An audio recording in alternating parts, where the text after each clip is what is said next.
Hi everyone, this is Meg back with another video, and today I'm going to be offering a tip that I hope will help you if you struggle with procrastination.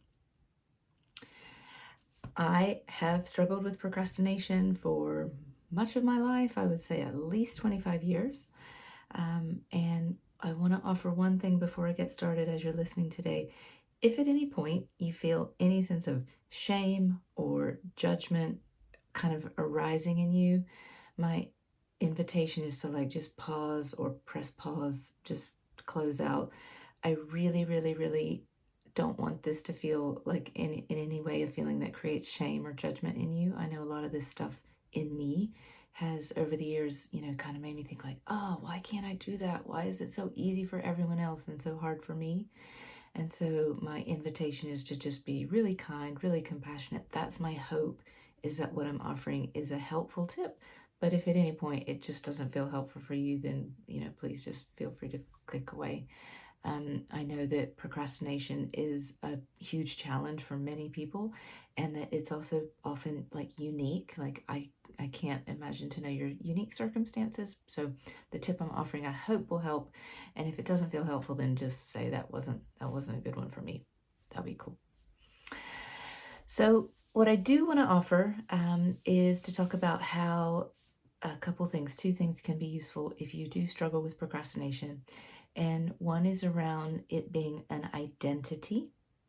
And then the second tip is around how can you use more kind language and the idea of a growth mindset to help make things easier for yourself. So let's talk about identity and procrastination. I probably did my first all-nighter when I was maybe 15, 16. I was in high school. I just delayed and delayed and found other things to do. I had an English paper to turn in. Other people, everyone else had been working on it for weeks, and I had just kind of ignored it. And all of a sudden, the deadline was the next day, and I had to figure out how to get it done. And I'm pretty sure I stayed up all night. And that began a series of many all-nighters in my life. And it, over time, became the thing I did, the way I was, and I started to tell myself I'm a procrastinator. So not just I procrastinate a lot or, I have challenges with getting started, but I'm a procrastinator. I always procrastinate. And that became part of my identity. Now, the way our brains work, we love for the stories to match our identities. So when I kept telling myself this story, I'm a procrastinator, all of my actions were sort of in an effort to support that identity. So because I'm a procrastinator, I'll find a million other things to do rather than the thing I don't want to do. I struggle to get started, so therefore I would find ways to, distract myself in order to not get started. So it was all this stuff that all the behaviors were supporting this identity of I'm a procrastinator. And when I was telling myself I'm a procrastinator, it's like I wouldn't almost allow myself to do anything that someone who didn't procrastinate would do, because then that would be out of alignment with how I viewed myself and this identity of being a procrastinator. So the first thing I did, at some point, this all just got so stressful. I just was running around on stress chemicals and fumes. I was still pulling all-nighters. I was exhausted. And at some point I said to myself, okay, I need to work out what's a different way of shedding this label so that I could allow something different to be true. So I stopped telling myself that I'm a procrastinator.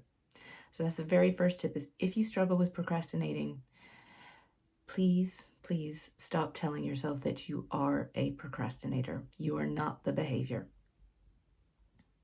That's the first tip. And then you think, okay, but what do I do instead?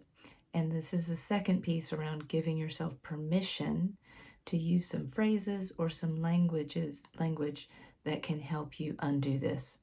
So a couple ideas might be, I'm learning how to start a project early, or I'm giving myself permission to turn something in early or on time even. I'm playing around with, reducing my stress levels by getting started on a project, even if I don't want to. So all of those things, they're just really this, what I would call in the spirit of growth mindset. So you don't have to go from like someone who procrastinates quite a lot to someone who immediately, has it all worked out and turns in things a week early. It's just this idea of like giving yourself a bit of permission to start to move toward where you want to be. And ideally, that's something that for you means less stress, less pressure, a bit more ease. But it doesn't have to happen like a flip of a switch. For most of us, change doesn't really happen that easily.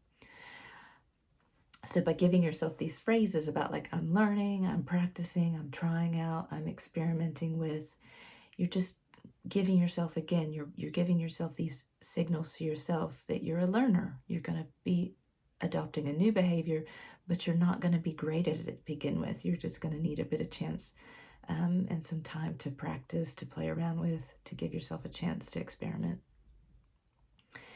So when that happened, when I gave myself this same kind of indicators, these same messages, I started to allow myself, I'm going to get started. I know it's not going to be perfect, and that's okay. I could do that. I started to give myself permission to arrive places early, which to me was like just this unheard of thing. Why would anyone want to finish something early? Why would anyone want to get to a place early? So it just freed up a lot in me, and I started doing this, and it was like, oh, this feels quite nice. Like I feel so much less pressure. I feel so much less stress. I feel so less kind of like jacked up and exhausted and frazzled and overwhelmed, and it felt nice. And therefore that became the feeling that I wanted to keep having, as opposed to the stress, pressure, overwhelm, frazzled, all the stuff that for me went along with procrastinating. So I hope that's really the thing I wanted to mention today. Understanding, do you have an identity that's associated with a behavior that you don't really want anymore? In my case, this example here is around procrastinating.